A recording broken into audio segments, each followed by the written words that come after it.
This conference will now be recorded. Very good evening, students.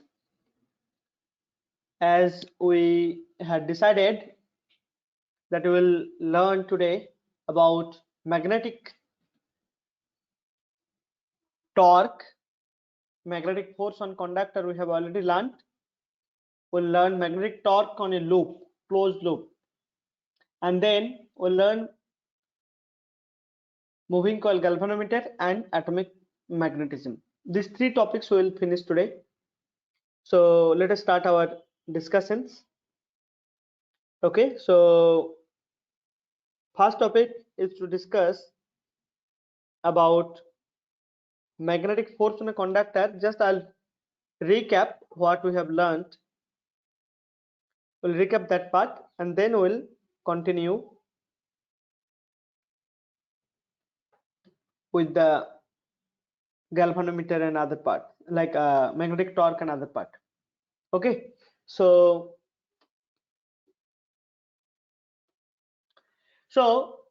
if you remember, in the last class we have seen if a current conductor, suppose this is a conductor, this carrying a current I, and if suppose it is in the magnetic field, uniform magnetic field, if it is in a uniform magnetic field like this, okay, then so suppose this is magnetic field and this is the direction of current in the conductor, and we had shown that if I just consider a small element of the current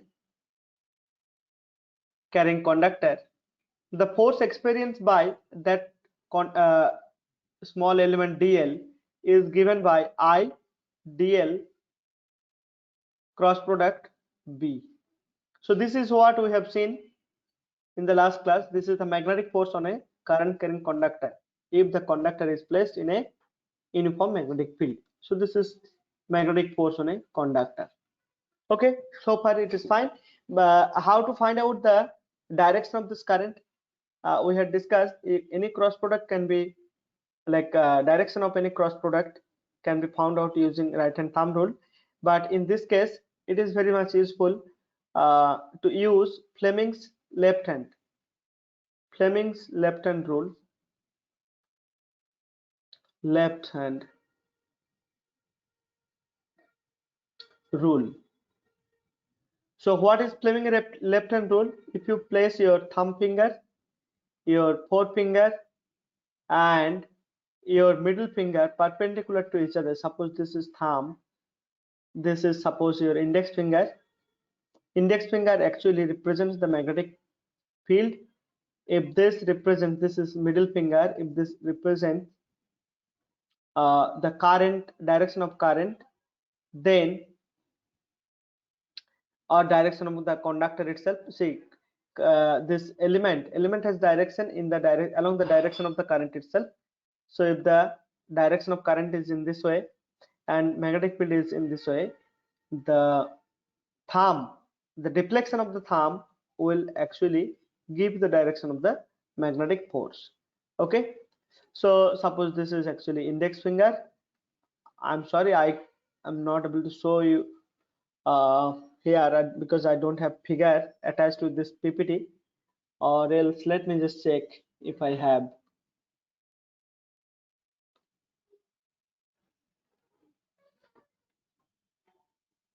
Just to get a figure of Fleming's left hand rule. Hopefully I will have here. Right. Okay, so I'll just take it to the presentation. Right, so I'll just take an empty page to demonstrate Fleming's left hand rule. Okay, so what I was saying, that the direction of the force experienced by a conductor, current carrying conductor, if it is placed in a uniform magnetic field, then we know the current conductor will experience a force. How to find out the direction of the force? using Fleming's left hand rule. This is actually Fleming's left hand rule. I hope you have been learning this from your lower classes also. I'll just briefly discuss what or demonstrate it. So if suppose you are applying this left hand rule, so what you have to do, Fleming's left hand rule, you have to you have to uh, you have to stretch your three fingers, one thumb, index, and your middle finger, in such a way that all three are in a mutually perpendicular direction. See, what does this mean? That means the direction of current is perpendicular to the direction of B, as well as direction to the perpendicular to the direction of the force as well. Okay, so this mutually, these three fingers should make mutual perpendicular, like 90 degree between all of them. Like each pair, suppose if I take I and B, there should be 90 degree angle between them, and F and B, or thumb finger and index finger, also will be placed at a 90 degree angle to each other. Okay, so this is the basic thing. Then what you have to do, you have to place your fingers along the direction. See, index finger along the direction of magnetic field. You have to place your or position your middle finger along the direction of the current. Then the position of the thumb finger at this situation will give you the direction of the force. All right, so look here, I'll be discussing uh, torque now. Torque on a loop, current carrying loop. So we have seen that current carrying conductor will experience a force that is given by, and that force is given by, how is it given? So that force is given by I dl cross B. If suppose I have a finite length of, like a wire of finite length, suppose A, then I can write I A cross B, like this I can write, isn't it? Or IB sin theta, IAB sin theta, that I can write. So from here I'll just show you. So this could be written as I dl B sin theta. This is the magnitude, and direction in, let us say some f cap itself, or small f cap. Okay, because n cap will be using for the other thing, so that's why f cap, force, direction of the force. So in this case, see, for this wire, if it is in the uniform magnetic field, then for a finite length of wire, will the force will be IAB sine of the angle between them. Let us take that angle is theta, right? So this is the thing. Now look, I have got a rectangular loop A B, as you see, A, then A B C D. So this is a rectangular loop, and as you see, the direction of current in this AB side is see, this is from A to B, and B to C, and here C to D, and D to A. Now look, this n cap, as you see, this n cap is actually, see, if I have a loop like this, so this loop has a perpendicular, like it has a direction. Loop or area has a direction. We had seen that in electrostatics also, when we apply Gauss's law, E dot n cap ds. Okay, E dot n cap ds. Okay, this n cap is the direction of the area vector. So in this case, loop also has area, and this area vector for an open loop will be always, so it can be taken either way.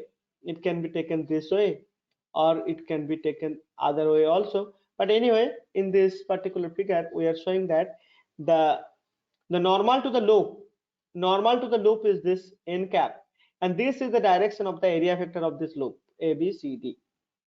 So you might be thinking why I am talking about this loop here, like perpendicular or this normal to the loop here. It will come in, like we're coming to that. Now see that direction of the area vector is making an angle theta with the magnetic field vector. Magnetic field vector or magnetic induction vector, you can look this. And see, suppose this loop ABCD is actually just standing in a vertical plane. Standing in a vertical plane. It is not in the horizontal plane, as you see, it is in the vertical plane. And the magnetic field lines are actually, see, these are magnetic field lines. Okay, uniform magnetic field. As you see here, it is shown magnetic field are going from this way. Okay, as you see, like this. It's a parallel lines like this. Okay, in this direction. Okay, as you see in the figure. So magnetic field direction is shown here. Now look, if I want to find out the force, because this loop is consisting of four sides, right? This AB part, this is a part of conductor which has length A. BC is also part of conductor. It is carrying current. The same current I is flowing through each side. And in this case, look, this side BC is having dimension B or length B. All right. So rectangle means opposite sides are equal in length. Okay. So this AB and CD, they are of length A, and BC and AD, these are of length B. Okay, fine. Now I'd like to find out the force on the conductor AB. This side, I want to find out the force along with the direction also. I would like to find out. Suppose this AB, like on this AB, the force is F1. So what will be the direction? First of all, let us see the direction. See, if you place your middle finger along this direction, along AB direction, and your index finger along this magnetic field direction, then you will see your thumb is pointing this side exactly along the direction of F1. So the force is actually acting this way. This way, in the sense, you can just think. Okay, since it is uh, vertical standing, so you can think that this force is yeah, so it is acting this way. Now let us see the force on CD or DC, this side. So this side, see, this is the current direction is C to D. We can place our middle finger according to Fleming's thumb rule. Fleming's left hand rule. We can find out the direction of the force on CD, and let us say that force is F2. You look here, if you place your middle finger this way and middle finger along the current direction, okay, along the current direction, and this is index finger, okay, index B, index, okay, and this is your middle finger. Then look, automatically you will see that the force on CD F2 is acting along this direction. Okay, so you can see that these two forces, this is actually acting this way, and this force is acting this way. In fact, these two forces are exactly uh, acting in the opposite direction, and but they are, see, their action, line of action of the forces are not in the same direction. So that's why they are, see, and also you can see current is same, uniform magnetic field, so both places magnetic forces also will be having the same magnitude. So F1 will have the same magnitude of F2 in the opposite direction, but in the opposite direction. Okay. At the same time, these two will not constitute an equilibrium because their line of actions are not falling in the same line. Okay. So for that case, what will happen? There will be a torque acting on this loop. Okay. I can show you the same thing. See, we can find out the force on AD and BC also. You can see exactly this force, like AP is acting upward direction and this is in the downward direction. And you look, these two actually, if you see these two, they may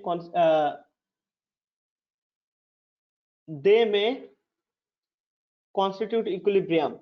Okay, because see, if I place my middle finger this way, along the direction of current, middle finger, and then my index finger this way along the direction of B, then see your thumb finger is exactly pointing down, F4. Okay, F4 down, pointing exactly down. Okay, now you place your middle finger along the current direction and you have your magnetic field direction B along like this way, which like which is along the index finger. If you place these fingers properly, you will see this force is exactly opposite or exactly upward direction. It is acting upward direction. Now look, F3 and F4, they are actually equal in magnitude and they are exactly acting opposite to each other. So they will constitute an equilibrium. They will constitute an equilibrium. That means there will be no net force in the vertical direction. So there will be no net force in the vertical direction. Only what will be there? There will be two forces, two parallel forces acting on AB and CD or DC, whatever you say. Okay. So these parallel forces we have already learned in case of electrostatic that 2 point charges kept like equal and opposite point charges nearby, then that is called electric dipole. And if an electric dipole is placed in a uniform electric field, then what happens? Then a torque acts on that. Okay, so in that case also we have seen like if the forces are, suppose this is my object.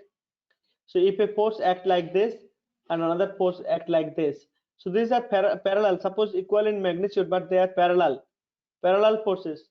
So their line of action will never meet together. So that's how they will not be able to constitute an equilibrium. But what will be the role of these forces? They will play an important role to rotate the dipole. Okay, in this case F2 and F3, see, in this case F2 and F3, see, sorry, F2 and F1 and F2, they are parallel to each other. F1 and F2, they are equal in magnitude, but they're parallel to each other. Their line of actions are parallel to each other. So these two parallel forces will actually produce a torque. So how do you define torque? Torque we define force into perpendicular distance. Force into perpendicular distance between the line of action of the forces. Force into perpendicular distance.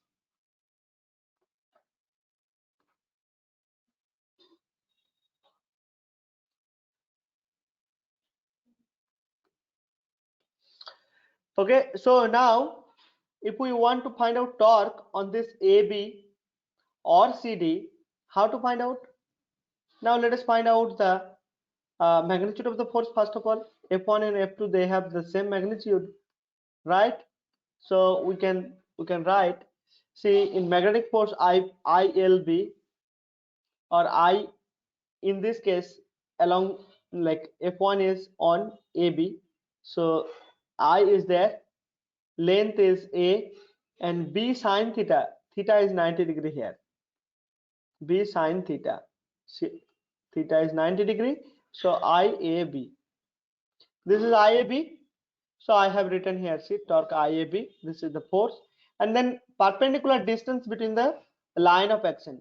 So this line of action is this one, and this line of action is this one. So what is the perpendicular distance? By see, perpendicular distance, this is B, as you know, this AD side is B, okay? So this B, if we take a component along this, okay, so we'll get the perpendicular distance. So B sine theta, it will be B sine theta. Okay, so perpendicular distance between F1 and F2 will be B sine theta. If I put those, then see IAB, B sine theta. So this IAB, AB is what? A and B. This is nothing but area of the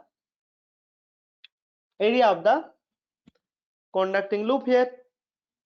Okay.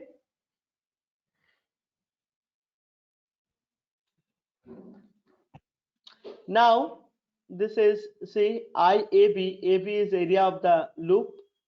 So IA, this is B is the magnetic field, sine theta, B sine theta. So, okay, so we got this. Now we can define another term, new term, that is magnetic moment for a circular loop or any kind of loop. Magnetic moment.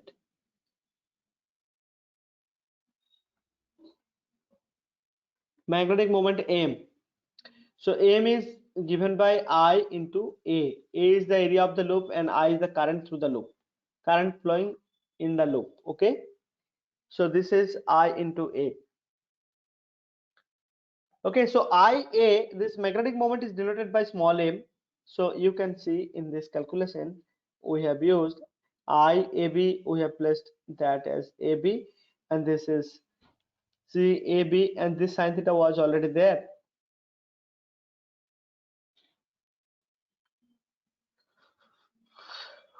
So IA is given, IA is another quantity that is actually called magnetic moment, and that is the magnitude of the magnetic moment is I into A. That means current into the area of the loop. So this is the thing. Now what we have got, what we are trying to do, we are trying to find out the torque on the arm AB and CD of this particular loop. So what we have got, we'll just summarize. So we have got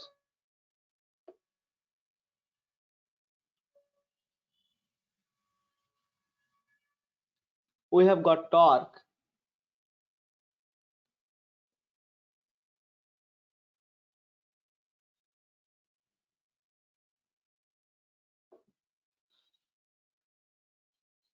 IA sine theta. So where IA, I am defining another term that is actually MB sine theta. Then M is magnetic moment, I into A, current into area of loop is actually magnetic moment, that is denoted by small m.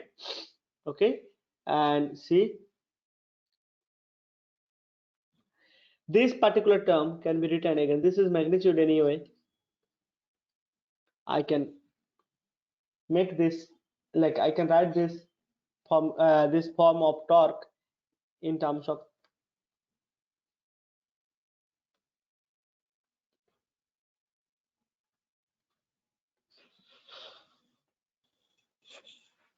so this is, so tau is actually m cross b. Just to have an analogy, see, in case of electric dipole moment P, when it was placed in a uniform electric field, so it also experienced a torque that is P cross E. P cross E. Here also see magnetic moment cross the B is the magnetic induction. Okay.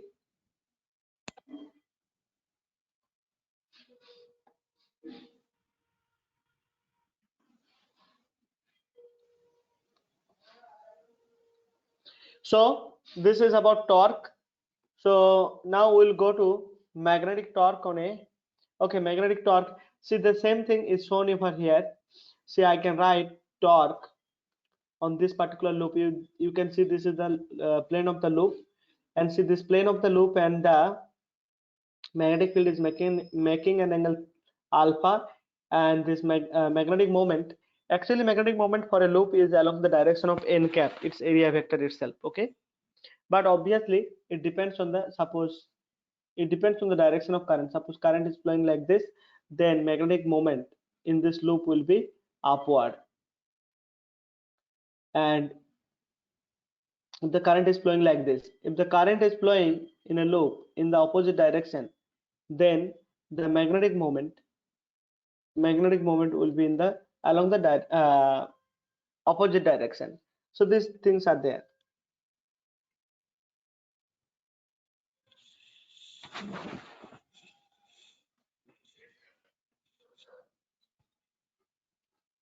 Okay, so this is how magnetic moment is being like visualized in case of a loop, circular loop, etc. So in this case, the angle between B and M is theta. So M cross B is equal to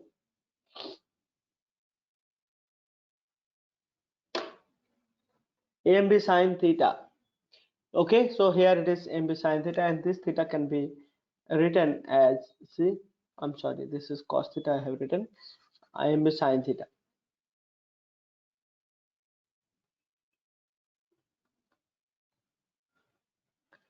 And see, this theta is nothing but 90 minus alpha.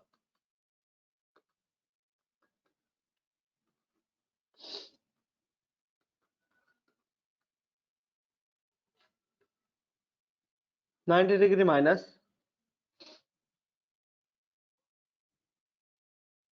alpha. This will give you actually again MB cos alpha. Okay, so this is about torque on a current carrying loop.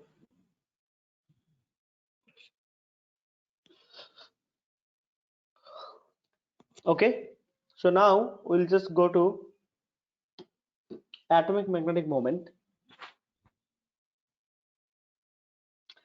So atomic magnetic moment, see how is it arising in an atom. So this is what we are going to learn is a kind of origin, a like an origin of magnetic moment or orbital magnetic moment or magnetization. See here, see when there is suppose there is an atom. So there is an atom, there is nucleus inside, this is positively charged, and there is an electron in the orbit outside the nucleus. So this electron will, as you know, in atom, according to Bohr's theory, electrons will move in a orbit.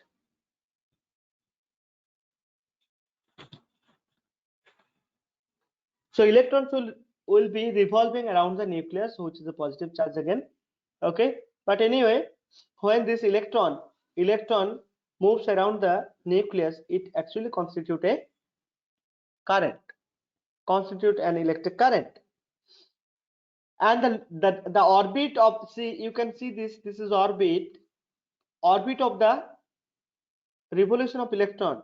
This orbit will be actually considered then as circular loop. Okay, circular loop, current carrying loop. This could be treated now.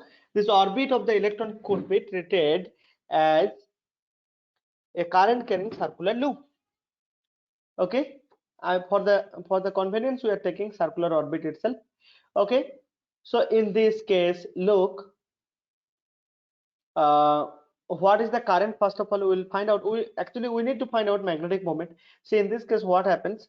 So when this current carrying conductor, current carrying, see this loop, current carrying loop will actually produce a magnetic field at the nucleus. or magnetic moment, if there is a loop like this and current I is flowing, so there will be obviously magnetic moment which will be acting in the upward direction. Okay, so magnetic moment will be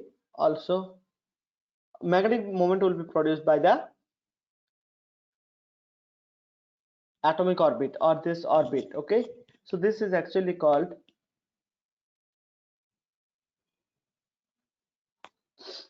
uh, atomic magnetism, and this is the origin of the atomic magnetism.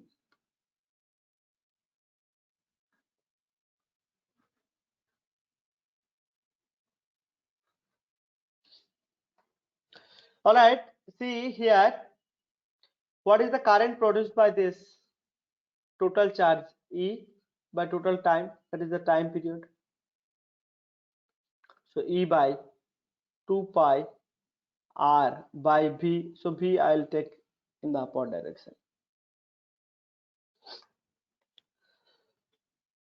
Now this is actually current. If I go for angular term, then E is equal to V is equal to R omega.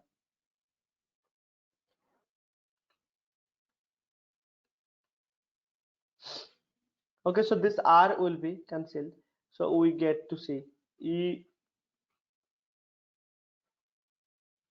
Okay, this is actually the magnetic current, or we can restrict ourselves up to here also. So this is magnetic current. Now what will be the magnetic moment which is given by mu L, that is I into A. A is the area. I is, this is EV by 2 pi R. Let us write this itself. A is the pi R square.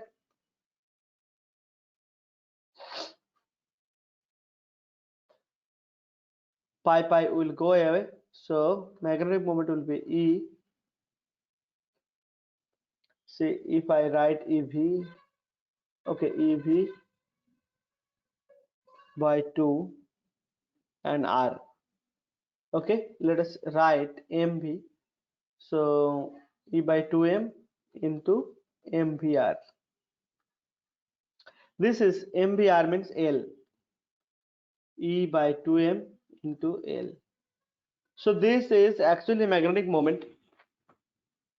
Magnetic moment E into L by 2M. Okay, E L by 2M. So magnetic moment, this is EL by 2M.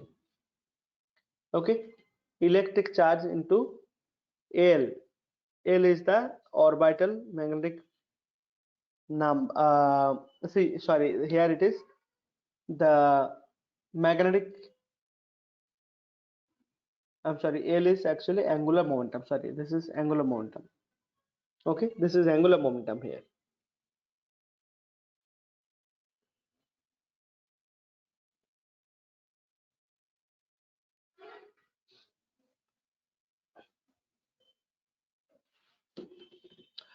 Okay, so I have actually this parameters. See, once we have orbital current, then we can find out magnetic moment or orbital magnetic moment I into A. So that could be written in different form, I into A. See, I could write like this: EV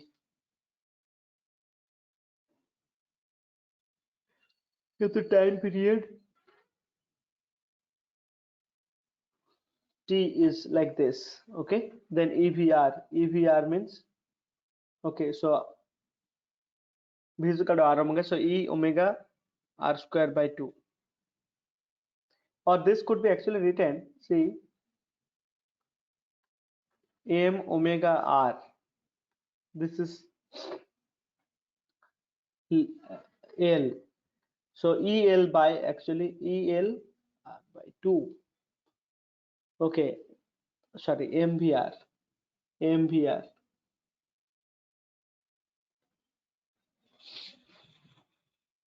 All right, so from here itself we can actually show that magnetic moment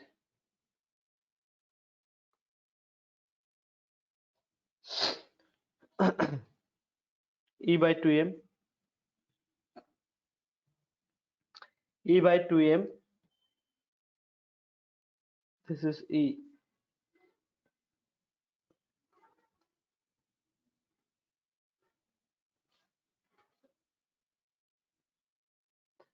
Okay, so magnetic moment has its separate direction. Now what will be, see, since there is a current carrying loop in a circular loop, then there must be a current, sorry, magnetic field produced at this particular position, center of the loop. So that is actually given by, see, just apply Ampere circuital law. B is equal to mu 0 I by 2 r. Here it is actually this. So magnetic field is at the nucleus. What is the magnetic field at the nucleus?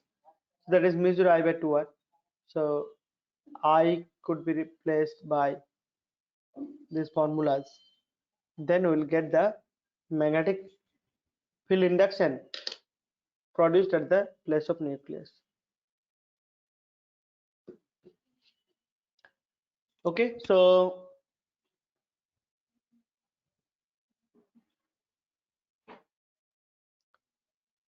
this is about magnetic moment, atomic magnetic moment. I think here there is it's a nice relationship between gyromagnetic ratio and angular momentum. We'll just show you what is that. Gyromagnetic ratio E by m. Okay, this ratio is called gyromagnetic ratio. Okay, so magnetic moment by angular momentum of an orbit is given by E by 2m. So this is actually called gyromagnetic ratio. Okay, magnetic moment, orbital magnetic moment divided by orbital angular momentum. So that is actually called gyromagnetic ratio. I'll just write the name.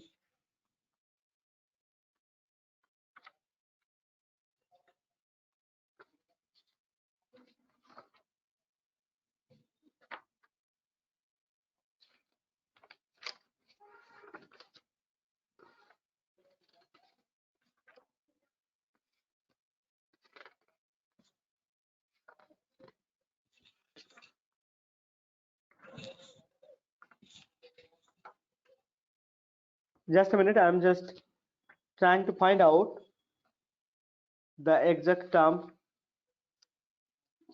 Gyromagnetic ratio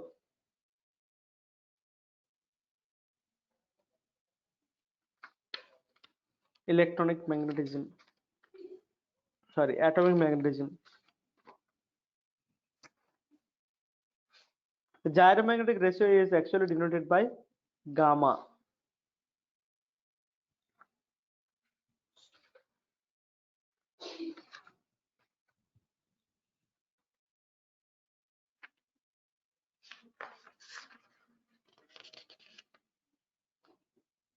Okay, anyway, this I'm sure this is denoted by gamma. This is gyromagnetic ratio. Gyromagnetic ratio.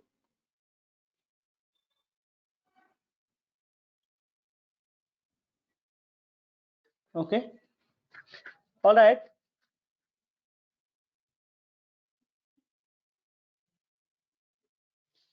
We'll move on to the next topic, that is moving coil galvanometer. We'll see what it is. If possible, we'll finish that. Otherwise, we'll continue tomorrow also. So a moving coil galvanometer, a device. It is actually a device. What is this? Moving coil galvanometer is a device. What is the use of the device? It is used for detecting current in an electric circuit. Okay, so it is a device. It is a device used for detecting current.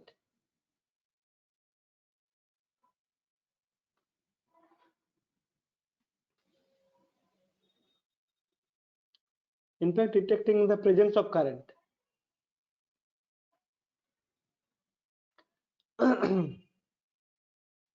In a circuit.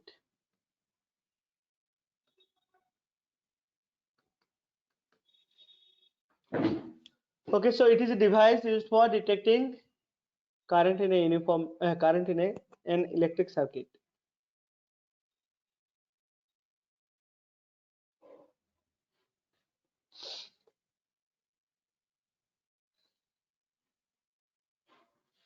Now, what is the working principle for this?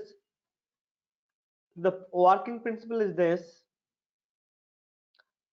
when, I'm sorry, there is some discrepancy. Let me just.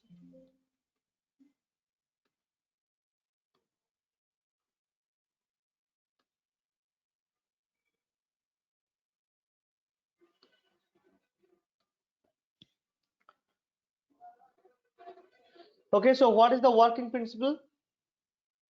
So this is actually based on the magnetic torque. Okay, so moving coil galvanometer, it is actually the application of torque only.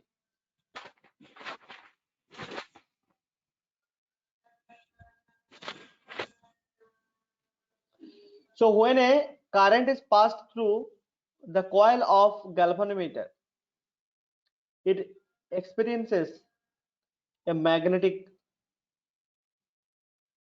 torque which tends to rotate the coil. The two ends of the coil are connected to springs SP.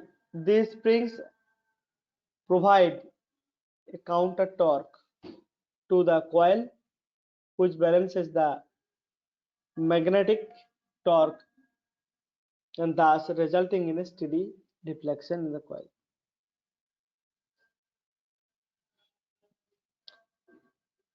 Okay, so this is actually the working principle of the moving coil galvanometer. So as its name says, there must be a moving coil. Moving coil, you can see these are the wires of the cable, or okay, wires of the coil. Wires of the coil. So there will be there will be current passing through the coil or each part of the wire. So when it is, see, this is a coil kind of this, or this is kind of, when this is the coil, see the current is flowing,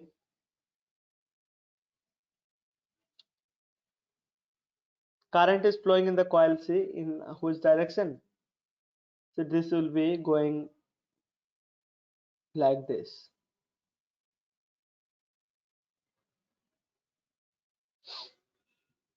This is the direction of the current in the coil, you can see that. Okay, the magnetic field is actually placed this way.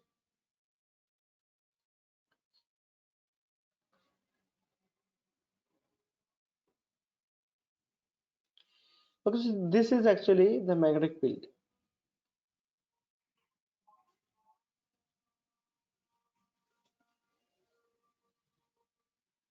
So current is in this direction, this is I. So I L cross B, you can apply the thumb rule, then you see how the force acting on this particular arm and this particular arm. So obviously for this, the index finger should be in the magnetic field direction. So this will be in the upward direction.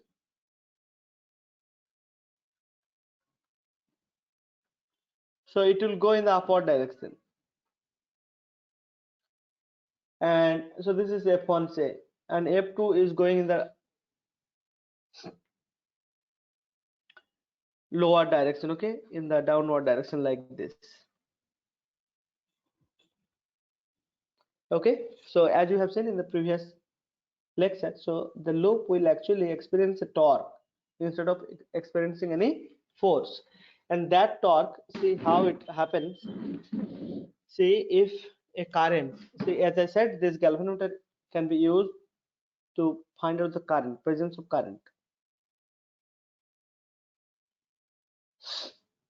So if you keep this loop in a uniform magnetic field, see, cylindrical, these pole pieces are ensuring the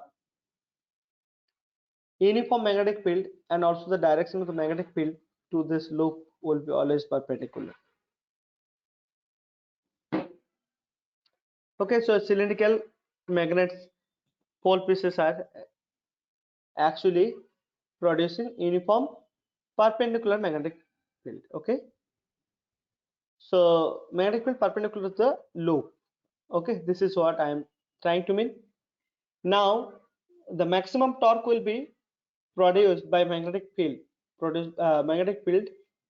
on this coil, maximum torque, and that torque will be actually given by, suppose this is, as you know, this will be mb, sine theta is 90 degrees, so mb, magnitude of the torque will be mb, and see that torque when try to make it rotate, see this will just try to rotate uh, in this direction. As you see here, the torque will try to rotate the coil inside the magnetic field in this direction, clockwise direction.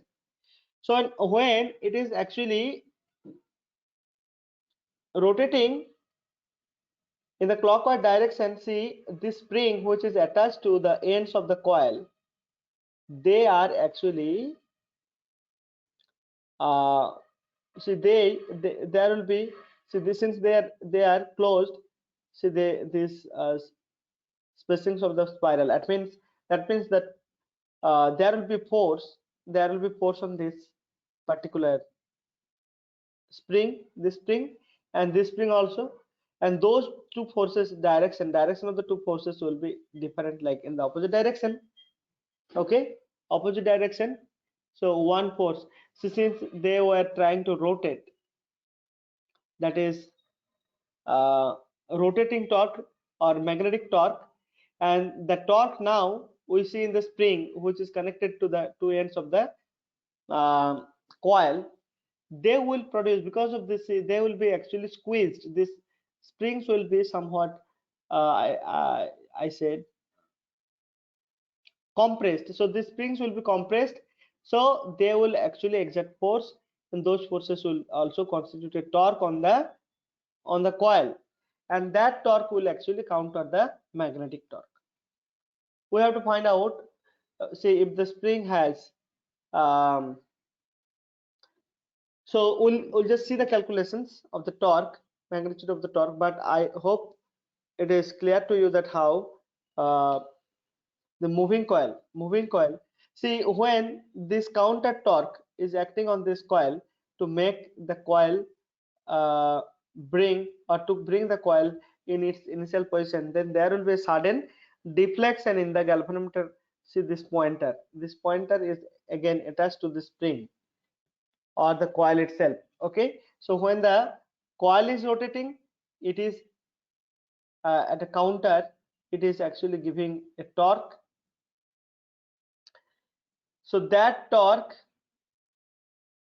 will try to say magnetic torque, anyway magnetic torque is rotating and the springs are connected to the ends, so they will actually provide a counter torque to the magnetic torque, and at equilibrium position, see when this deflection happens, the deflection happens suddenly, and this deflection will actually indicate the value of the current. Okay, value of the current, or sometimes sign of the current in the particular circuit.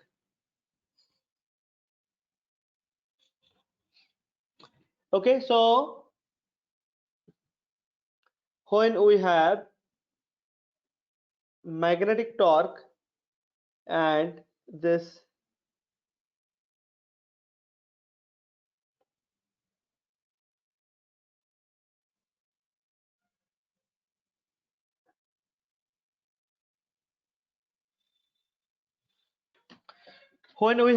magnetic torque and this torque provided by the spring equal to each other, then there will be an equilibrium situation, and that equilibrium, like at that equilibrium, what we can write, see the torque by a coil is torque on a magnetic coil is given by, see This M I have to write IA into B. This is actually torque. Okay, and if there are n number of turns in the coil, then NIAB. So this is the torque. So this is maximum torque, that is because of cylindrical pole pieces. Okay, so I have got the torque. So this torque can be written as K phi or C phi. C phi. So phi is the uh,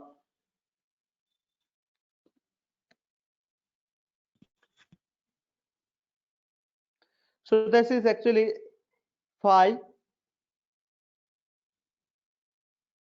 that is called actually, so K is actually torsional, or C is torsional constant, torsional constant,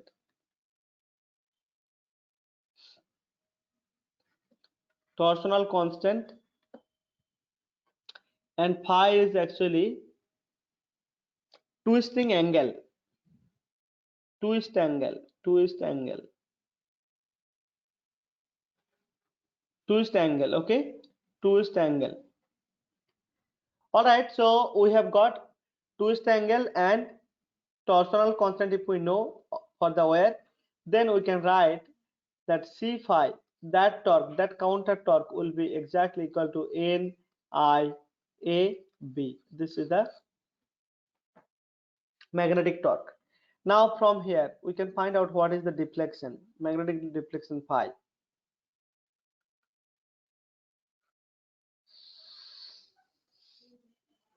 This, so this is actually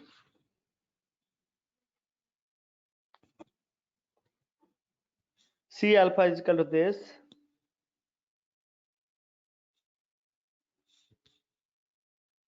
Okay, so this is, see what we have got. Let me just position the figure.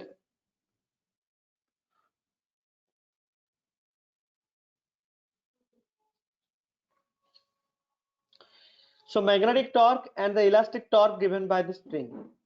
C phi is equal to Ni.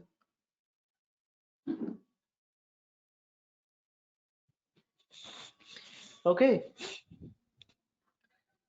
So now here, look, this is actually phi is the twisting angle, as I said, and C is the torsional constant of the spring. Now see phi by A, this has been given a new name.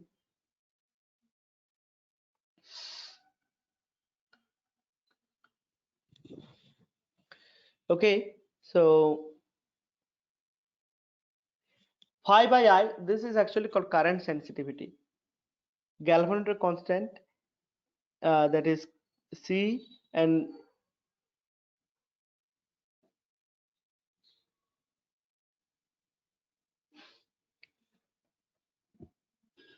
so this phi by A is actually called current sensitivity. Current sensitivity, which is given by phi by A. So NAB by C. That is actually current sensitivity. Current sensitivity.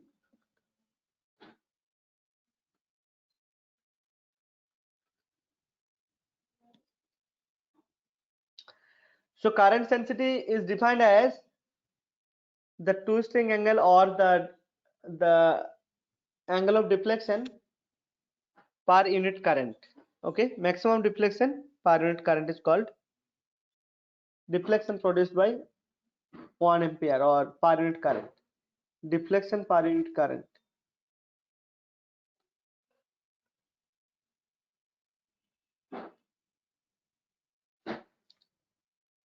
So deflection per unit current.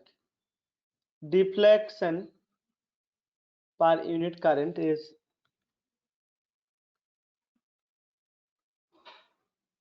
deflection per unit current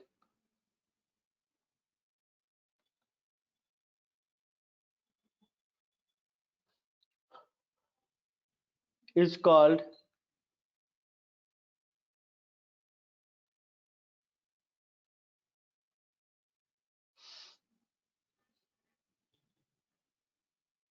current sensitivity. Oh, sorry, current sensitivity.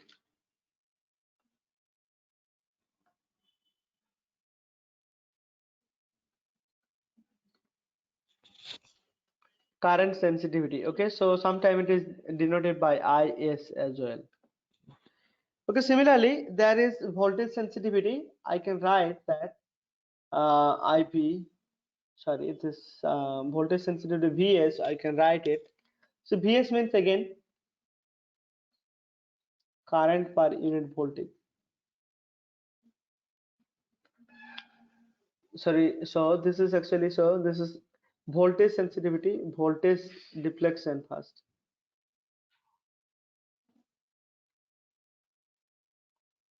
VS current sensitivity. This is voltage sensitivity. Sensitivity. So Vs is phi corresponding, okay, pi by V.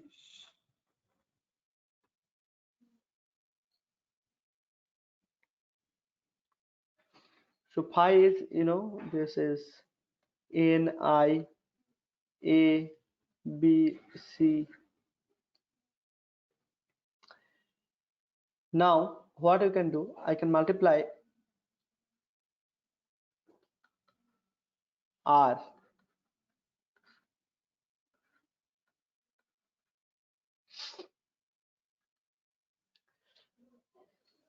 So this will be, this Vs could be written as IR here. I can bring it here. IR is voltage.